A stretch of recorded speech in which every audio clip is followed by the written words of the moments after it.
नमस्कार दोस्तों। आज हम बात करेंगे एक्सकेवेशन सेफ्टी पर, खुदाई की सुरक्षा के ऊपर हम बात करेंगे आज।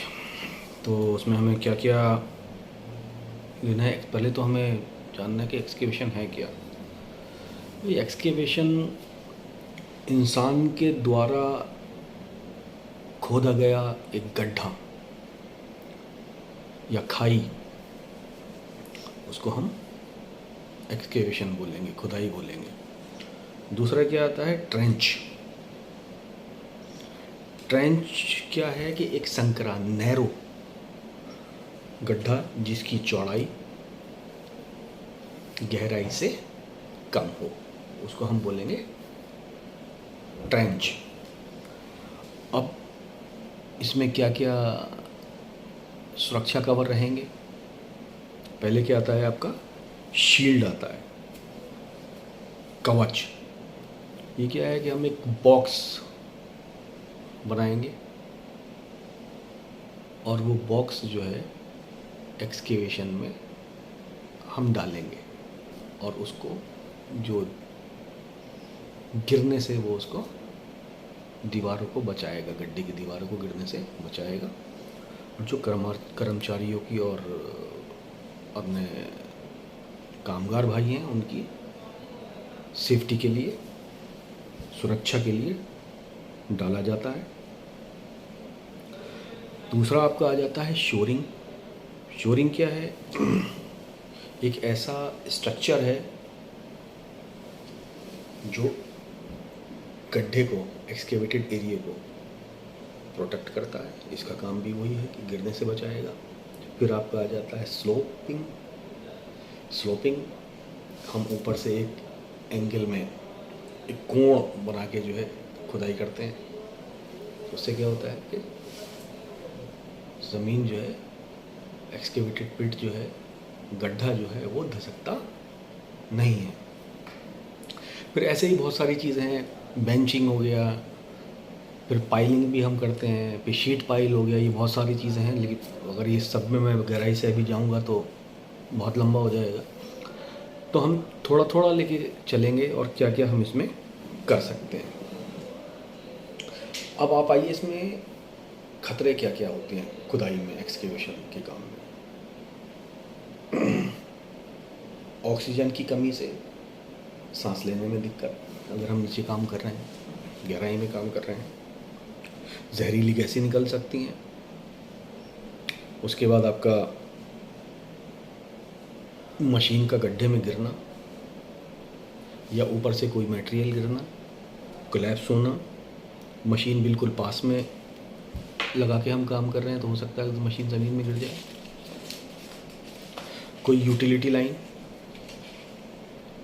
जैसे जब खुदाई कर रहे हैं हम तो हो सकता है कि नीचे कुछ पानी की लाइन है, केबल है, इलेक्ट्रिकल लाइन है, वो कट जाए, उससे हो सकता है कोई बड़ा एक्सीडेंट हो जाए।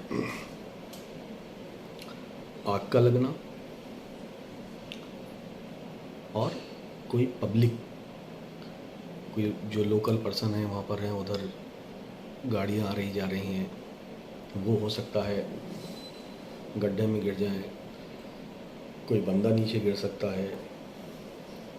और इसके अलावा भी बहुत सारे ख़तरे हैं जो हमें मिनिमाइज़ करते हैं, मिनिमाइज़ करना है, जिसको कम करना है ख़तरों को। तो इसका बचाव का तरीका क्या है भाई? सबसे पहले हमें मालूम होना चाहिए कि हम किस लोकेशन पर गड्ढा कर रहे हैं, किस लिए कर रहे हैं, कितना डीप जाएंगे और हमारा मकसद क्या है उसका करने का। दूसरी चीज़ हमें मालूम होना चाहिए उस एरिया से कितनी लाइन जा रही है अंडरग्राउंड, क्या क्या सर्विस हैं, केबल है, गैस लाइन है, टेलीफोन लाइन है, इलेक्ट्रिकल लाइन है या पानी की लाइन है। तो वो सब हमें आइडेंटिफाई करनी है। इलेक्ट्रिकल लाइन, ओवरहेड लाइन भी जा सकती है, उसका भी खतरा है। उसके बाद एरिया हमें बैरिकेड करना है और हार्ड बैरिकेड करना है। अगर सपोज़ करिए, खुदा ना खास्ता, भगवान ना करे, कोई गाड़ी टकराए तो गाड़ी उस बैरिकेड से टकरा के रुक जाए, गड्ढे में ना जाए। बहुत मजबूत उसको बाड़ बंद करना है, बहुत मजबूत बैरिकेड लगाना है उसमें। बराबर साइनेजेस देने, इन्फॉर्मेशन देनी है कि यहाँ गहरा गड्ढा है, बच के चलिए, दूर रहें, स्पीड लिमिट, ये साइनेजेस जो हैं हमें प्रोवाइड करने हैं ताकि लोगों को मालूम रहे, वहाँ के आसपास के लोगों को, लोकल पब्लिक को मालूम रहना चाहिए कि यहाँ पर खुदाई का कार्य चल रहा है, गहरे गड्ढे का काम चल रहा है। और जो मशीन हम यूज़ कर रहे हैं उसमें एक्सकेवेटर, उसको इंस्पेक्ट होना चाहिए, उसके कागज़ पूरे होने चाहिए, उसका जो ऑपरेटर है वो अप्रूव होना चाहिए, ऑथराइज होना चाहिए, ट्रेंड होना चाहिए। और उसके बाद क्या है, कई बार ऐसा होता है कि हम गड्ढे की मिट्टी जो निकालते हैं वो बिल्कुल गड्ढे के पास रख देते हैं। वो गड्ढे के पास नहीं रखना है, वो गड्ढे से कम 1 मीटर दूरी पर उसको रखना है और उसको उसके बाद फ़ौरन वहाँ से भी हटा देना है। जहाँ हमें एरिया दिया गया होगा तो वहाँ उसको डंप करना है। इसमें क्या होता है, क्रेन भी यूज़ होती है मिट्टी निकालने के लिए गड्ढे से, तो उस क्रेन का पूरे पेपर, ऑपरेटर जो है प्रॉपर होना चाहिए, ट्रेंड होना चाहिए, लाइसेंस होना चाहिए और बहुत सारी उसकी रिक्वायरमेंट है जो हमें फुलफिल करनी है। क्रेन कहाँ खड़ी है, कितना लोड उठाएगी, सब मिट्टी उठा के किधर डालना है उसको, उसकी रेडियस में आ रहा है या नहीं आ रहा है, उसकी रेडियस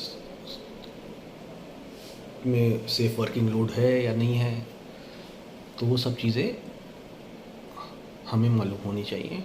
और लिफ्टिंग के ऊपर तो मैं एक अलग से बनाऊंगा अभी, क्योंकि एक भाई का रिक्वेस्ट भी आया है बनाने के लिए। लिफ्टिंग के ऊपर मैं एक वीडियो बनाऊंगा। दूसरी चीज़, परमिट,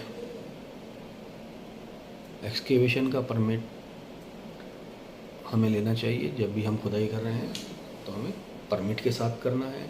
परमिट क्या है कि परमिट में हमें पता रहेगा कि हम क्या काम करने जा रहे हैं और उसमें चेकलिस्ट है उसकी कि क्या क्या रिक्वायरमेंट है, वो सारी उसमें आती हैं, उसको हमें टिक करना है। अगर नहीं है तो उसको प्रोवाइड करना है। और अगर सपोज़ करिए हम परमिट के हिसाब से हमारा पास साधन नहीं है तो हमें, जब तक साधन ना हो तब तक हमें एक्सकेवेशन या कार्य शुरू नहीं करना है। दूसरा, जब एक्सकेवेशन चल रहा है तो हमें सुपरविज़न हमारा बहुत ज़रूरी है,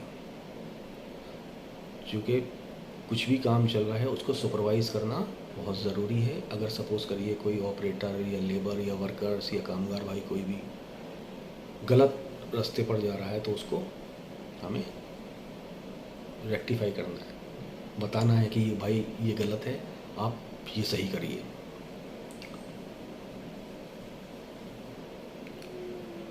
आने जाने का रास्ता, वो जब आपका एक्सकेवेशन हो जाता है तो हमें नीचे जाने के लिए रास्ता, सीढ़ी चाहिए या स्टेप कटिंग करके हम अगर सब बना रहे हैं या सीढ़ी बना रहे हैं या डोका स्टेयरकेस बना रहे हैं, परमानेंट रास्ता हमें ऊपर आने जाने का और सेफ सुरक्षित रास्ता होना चाहिए ताकि हमारे कामगार भाई नीचे जाएं साफ सेफ और काम ख़त्म करके सुरक्षित वापस आए। दूसरा क्या है, एक चीज़ का हमें और ख्याल रखना चाहिए उसमें कि इमरजेंसी सर्विसेज जो हमारी बहुत ज़रूरी है। अगर सपोज़ करिए भगवान ना करे कोई दुर्घटना हो जाए तो जो हमारी इमरजेंसी सर्विसेज हैं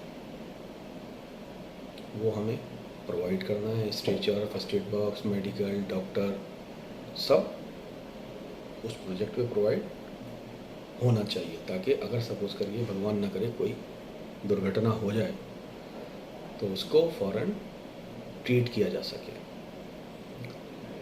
वैसे तो एक्सकेवेशन में बहुत कुछ है, बहुत लंबा है ये, लेकिन मैं थोड़े थोड़े पार्टों में ही आपको बताऊंगा। तो आज के लिए इतना ही काफ़ी है, और धन्यवाद, आप लोगों का बहुत बहुत धन्यवाद। फिर इंशाल्लाह मिलेंगे अगली वीडियो के साथ। Thank you.